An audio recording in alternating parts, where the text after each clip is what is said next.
Boa noite. Eu estava conversando hoje com alguns amigos, professores, e o Léo Arruda, um amigo querido, estava comentando a respeito da aula 18 deste curso. E ele lembrou que é relativamente comum vermos pequenos gênios no campo da matemática, no campo da geometria, mas é muito mais difícil a gente encontrar pequenos gênios, gênios precoces, no campo das humanidades, no campo das ciências humanas, da filosofia.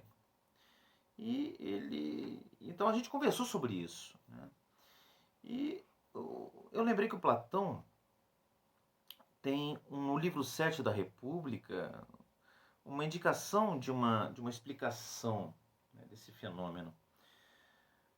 Lembrando que no livro 7 o Platão fala sobre a educação dos cidadãos da República, que ele descreve. E ele diz que assim, as crianças deveriam ser iniciadas na matemática e na geometria logo que elas pudessem, né? E não por meio da violência, por meio da força, e sim por meio do jogo, né? Do lúdico, do prazer.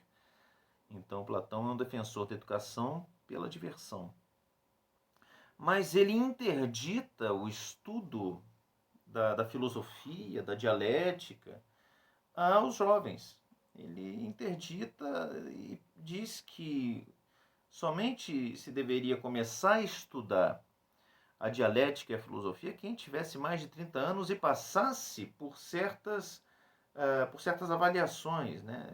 A pessoa não seria qualquer um que poderia estudar, deveria ser alguém comprometido de fato com a beleza, com a justiça, com a verdade. E mais ainda, para que se pudesse se considerar um cidadão capaz de não só estudar, mas também de guiar os outros, né, inclusive de participar da administração pública, o cidadão deveria ter pelo menos 50 anos. Né?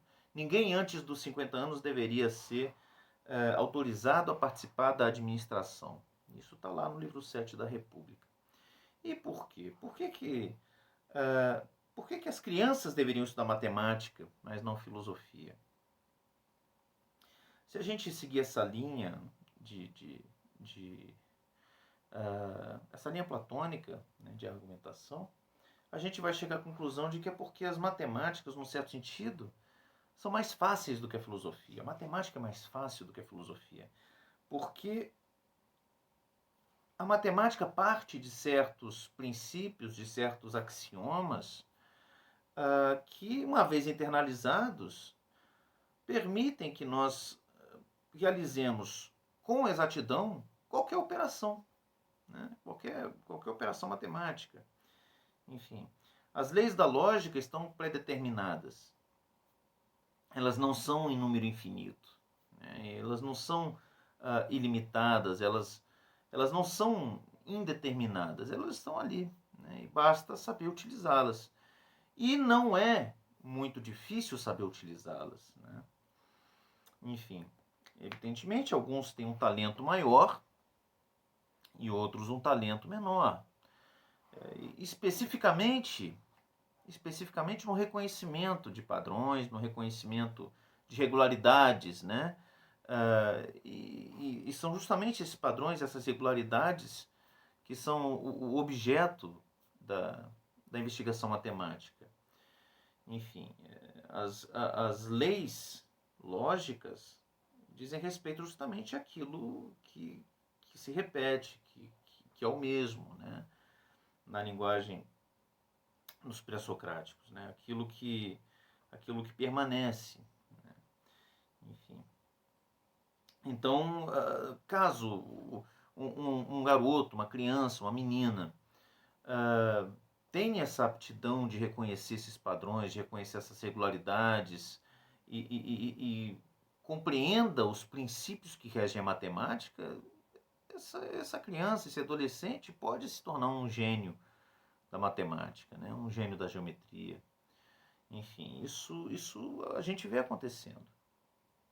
E por que que isso não acontece com as ciências humanas e com a filosofia? Porque quando a gente vai falar do campo da experiência do homem, da situação do homem no cosmos, não há um conjunto pré-determinado, limitado, de leis, de normas, né? Enfim, não há axiomas universais que possam, combinados, que possam estabelecer o conjunto possível de, de experiências que o ser humano pode ter. Enfim, não se pode estabelecer tudo, não se pode antecipar tudo o que é possível na vida de uma pessoa a partir de um conjunto pré-definido de axiomas existenciais, né?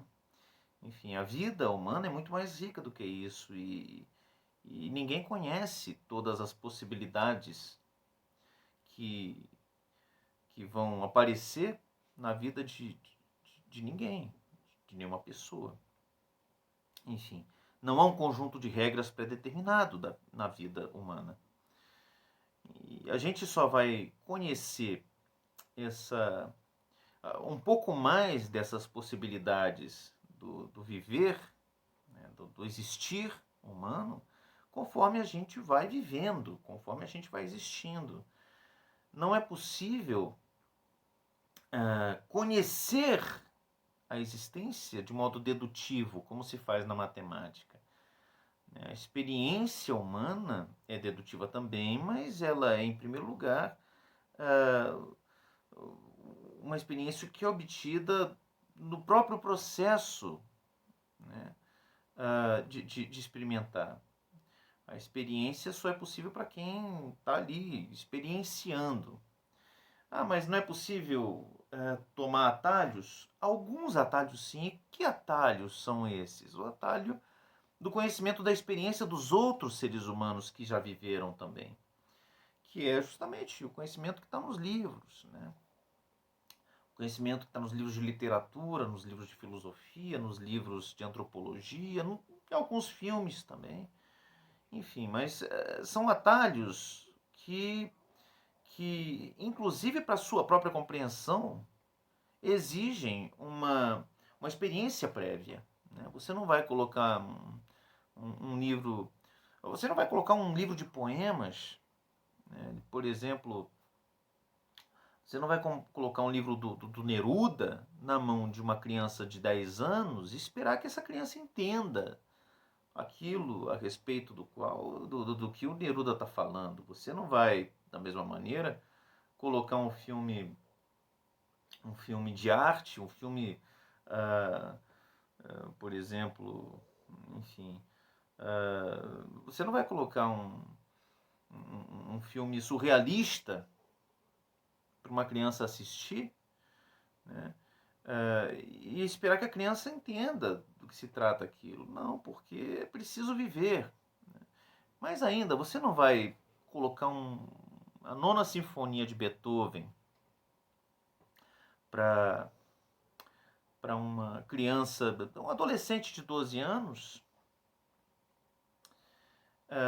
cuja experiência se resuma a casa, escola, escola, casa, casa, escola, casa e videogame. Você não vai colocar a nona sinfonia e esperar que o adolescente compreenda o que se passa ali, né? Na verdade, a maior parte dos adultos não vai compreender o que está acontecendo ali. Não vai perceber que numa sinfonia você pode experimentar, e pode vivenciar de algum modo, por sinonímia, ah, essencialmente todas as emoções, todos os sentimentos possíveis à existência humana.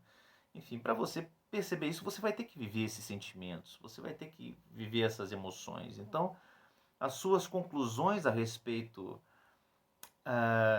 do que é possível são conclusões que acontecem tardiamente, né? Então, para conhecer a vida, você precisa viver. é diferente da matemática, que a partir dos princípios você pode dedutivamente chegar às conclusões. Na vida você precisa primeiro chegar às conclusões para entender os princípios, né? E é por isso que, em primeiro lugar, a gente não encontra gênios da filosofia precoces, gênios das humanidades precoces.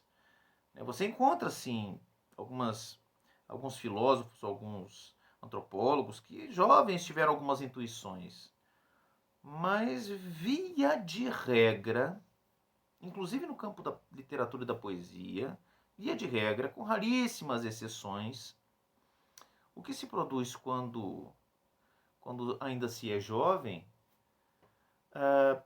deve ser jogado no lixo, né? Porque a qualidade não é boa, geralmente, quase sempre. A qualidade não é boa. Enfim, se você escreve poesia, por exemplo, eu escrevo poesia e eu vou às vezes retornar aos poemas que eu escrevi na adolescência e que eu achava legais, né? Hoje eu vejo que no fundo, assim, é pobre, é ruim, enfim, em todos os sentidos, né? E evidentemente é ruim, né? Então, e não que eu faça poesia hoje em dia, porque eu não faço. Mas a poesia que eu fazia quando era adolescente era ainda pior, né, do que a que eu faço hoje. Hoje, pelo menos, eu tenho consciência da minha pobreza poética. Enfim, é algo que a experiência vai mostrando pra gente. E não dá para queimar etapas a não ser por meio da leitura, por meio da experiência das outras pessoas. Tá? Enfim, nesse sentido, é por isso que a filosofia é mais difícil do que a matemática, porque a filosofia é incompleta sempre. Você tem que chegar a, a, a, um, a, um, a uma parada já distante no caminho para poder avaliar o que você viveu. Né? Enfim, filosofia é coisa de velho. Os velhos fazem boa filosofia. Alguns, né?